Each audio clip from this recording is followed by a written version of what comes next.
everyone to another edition of Big V TV Tuesday night seniors recap. We've only got a couple of weeks left of the season. Steve Chalmers, Craig Freeman with you again, and we've got some important news before we kick off tonight's recap from last weekend, because the State Champ Men and State Champ Women Grand Finals have arrived, and Big V are live streaming those games on the Big V Facebook page and also the Basketball Victoria Facebook page. Yeah, so we'll be out to Southern Penn for State Champ Women and Eltham for State Champ Men. I think Big V's Facebook page will have the men, and Basketball Victoria's Facebook page will have the women, so keep an eye out for that. More information on that one later on in this program. Let's start off with Division 2 women though. It was a preliminary final, cutthroat, Wallen hosting Blackburn, and the Vikings have caused the upset. Bit of a fairy tale run for the Vikings, coming from the bottom end of the playoff bracket, and have just had great form, led by Andrea Belmonte, who's had an absolutely brilliant season. We've seen her play Youth League and Div 2 Women. She capped it off with a 19, 9 rebound, 6 assist game.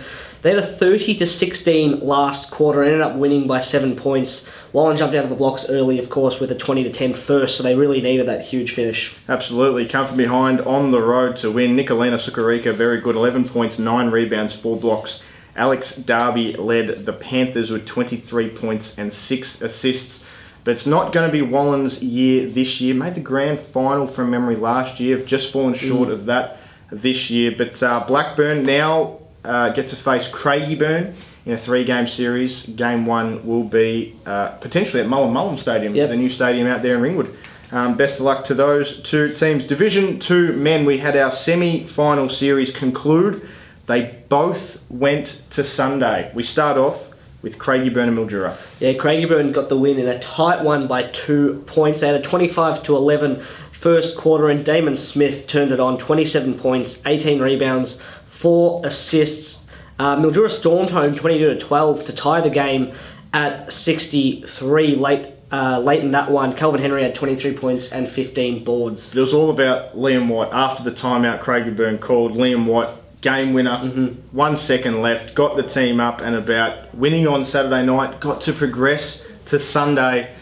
But Mildura just showed that composure and bounced back. Yeah, another tight game. This was a brilliant series. Craigieburn jumped out of the blocks quick. Damon Smith had another good one with 22 and 9. Liam Watt obviously had some confidence after the night before. He had 16 and 6.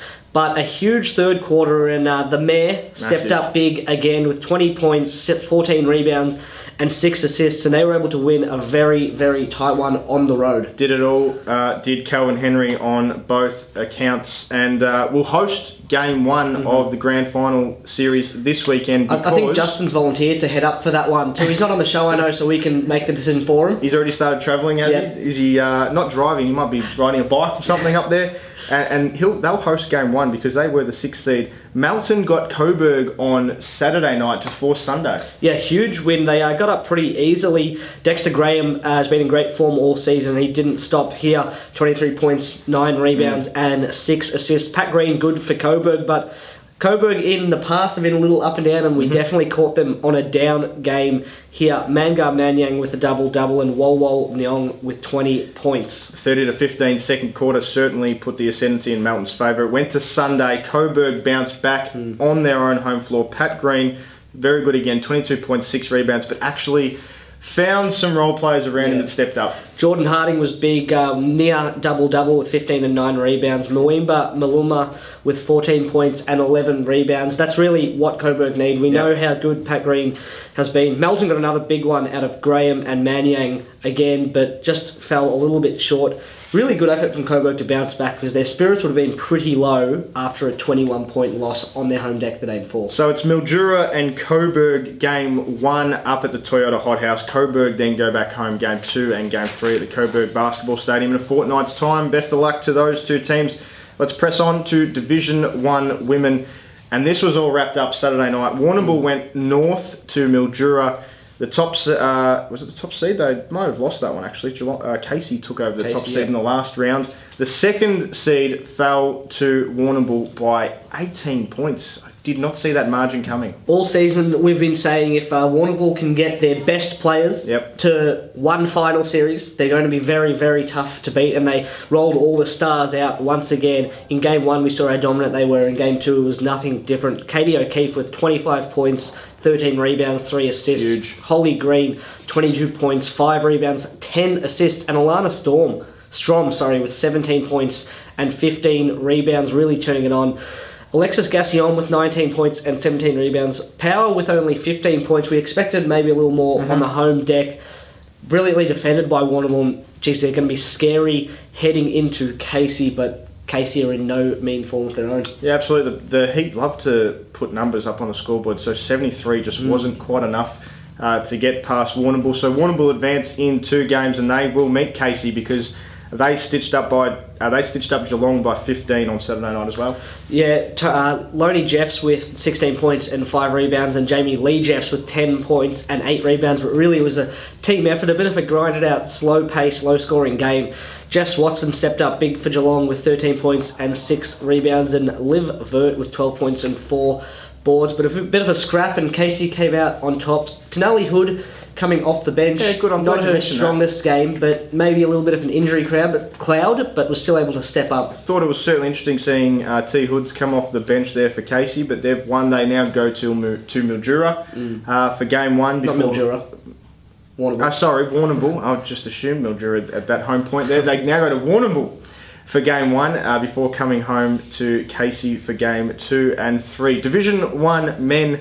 One series went the distance to Game 3.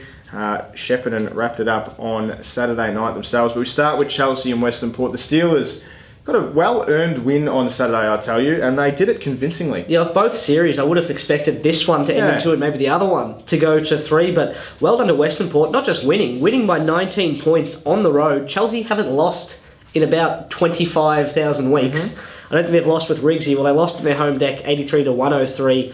Corey Standifer was big, Brasser was big, both getting over 30 points, but Riggs was well held, and they didn't get much help in the other areas. Western Port did a good job there.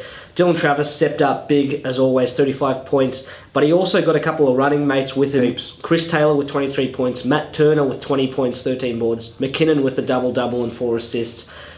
Really got some good contributions alongside Travis on the Saturday. Used a lot of minutes on Saturday night between both teams. They had to back it up. Surely fatigue was going to play an important factor on Sunday. Chelsea wrapped it up pretty early. They took the ascendancy. They ended up winning by 21 points and advancing to the grand final. Yeah, casual 30 and 20 game from Corey Standifer with 4 assists, if you don't mind. Riggsy stepped up. He bounced back from a little bit of a lacklustre Saturday with 28 and 11. Travis was brilliant again. He's been so good all season. What an amazing season for him and Western Port. He had 24 points and 12 rebounds. Perry with 17. Really, Travis all season couldn't have done more for that team. No, not at all. So that sees Chelsea advance to the grand final. And as I mentioned earlier, they will take on Shepparton, who had a big win at Keysborough on Saturday night. Yeah, they're twin towers. We know how good they've been all season. Cam Vines and Spencer Coleman. And Vines had 28 points, 17 boards and 5 assists. Coleman with 23 points, 6 rebounds and 3 assists. And Matt Bartlett with 18 points. He's been great since coming back from injury. We know he had a bit of a cloud and they finished off the season not so well with him missing, but we know how important he is. He's extremely important. I'm glad you touched on him because he will be virtually the X factor going into that grand final series against Chelsea. Just touching on Keysborough's season, excellent season as it was. The second seed, Jared Newby, finished off with 16 and 13. Jamie Leclerc, 10, 10 and 5 assists. It wasn't to be for the Cougars, but certainly they can finish off season 2018 with their heads held high. Something really to build on too, and we know they're always very well coached, and they're going to be thereabouts top 4 again next year, and a red hot chance of maybe going up to the next level. Absolutely. State Championship women was arguably the best game of the weekend. Just 1 point separated the two teams in the preliminary final.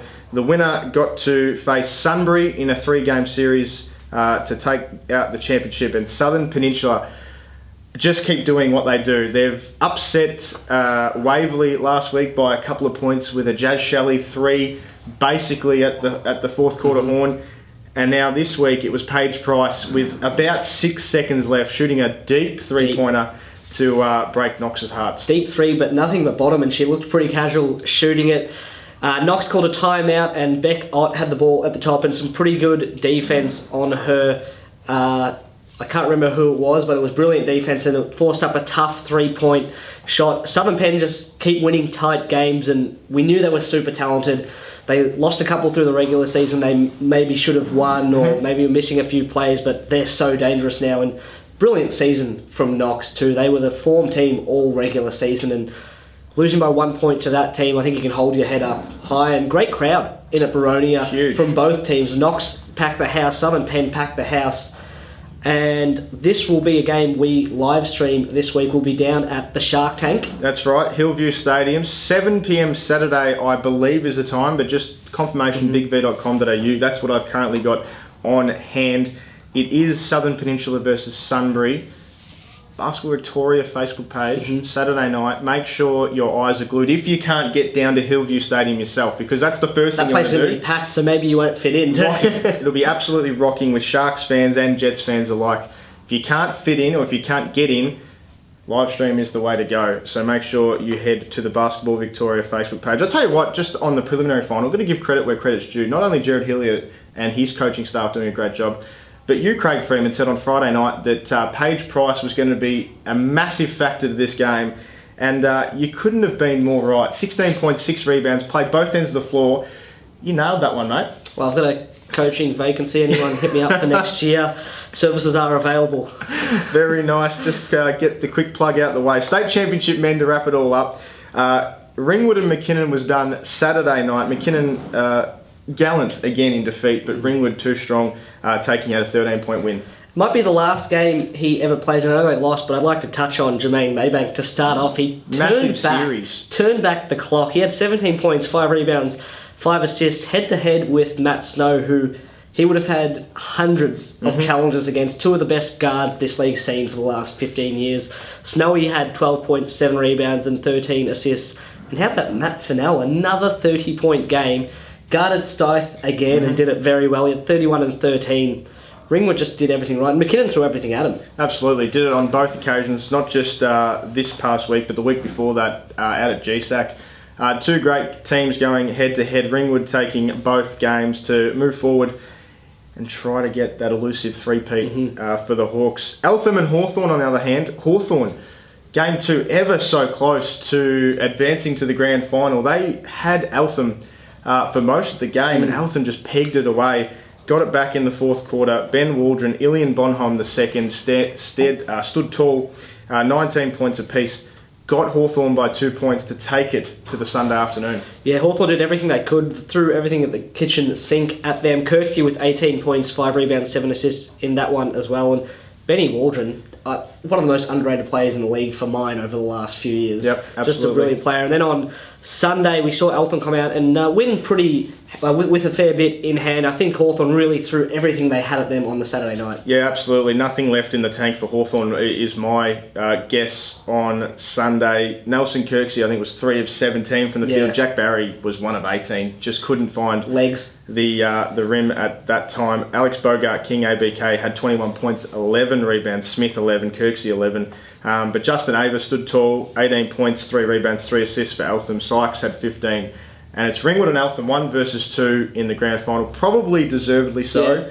They've been the 2 form teams of the competition, so it's probably the right result for the grand final. Yeah, over the season they have looked maybe a step above at a fair few amount of times, maybe Waverley at times as well, where we saw them struggle early in finals. It's going to be a great matchup, and one thing's for sure, that place was absolutely packed. It was a literal sellout. You couldn't get anyone in the door at Eltham, and I think we're going to expect the same thing this Saturday night. It will be the same, because they're selling tickets again. Pre-purchase your tickets, which you do need. You have, as we saw on the weekend, you have to have your tickets. For Eltham High School, last Saturday night they sold the joint before it even started. Thursday or Friday it was sold out? You couldn't walk up and get in. You had to pre-purchase your tickets. It'll be the same thing. I heard Steve even got turned back. I got turned back. Couldn't see the great game that it was because there was no seat for me. I couldn't even stand. Standing room only was done. Nothing for me. So certainly for Eltham, pre-purchase your tickets if it is sold out again, or you can't get in, or you can't get to the game. When it's sold out. When it's sold out. Again, I believe it's 7 p.m. Saturday night, but just confirm that, bigv.com.au. 7 p.m. Eltham High School, Big V Facebook page. We will be live streaming that. Thanks on behalf of the league to watch Eltham take on Ringwood. I'm excited for both these games. We're going to lie. I honestly don't think we could have scripted this any better. The teams we're getting in grand finals, and really it's going to be a great matchup. And all year long, I think the only team that could give Ringwood some trouble, I've thought, is maybe Eltham, that athleticism getting up and down the floor. But we saw how well they defended Deng and Stith, so Ringwood are set up fairly well to guard Eltham as well. I think it's going to be a great matchup. So we got all of our grand final teams. Obviously, some grand finals are completed. Some grand finals are one game in, Youth League 2 men, Youth League 1 women. The rest of our divisions have now named their grand finalists for the next fortnight. Good luck to all those teams. Tomorrow night and Thursday night on Big V TV, I think Justin returns from his fishing trip.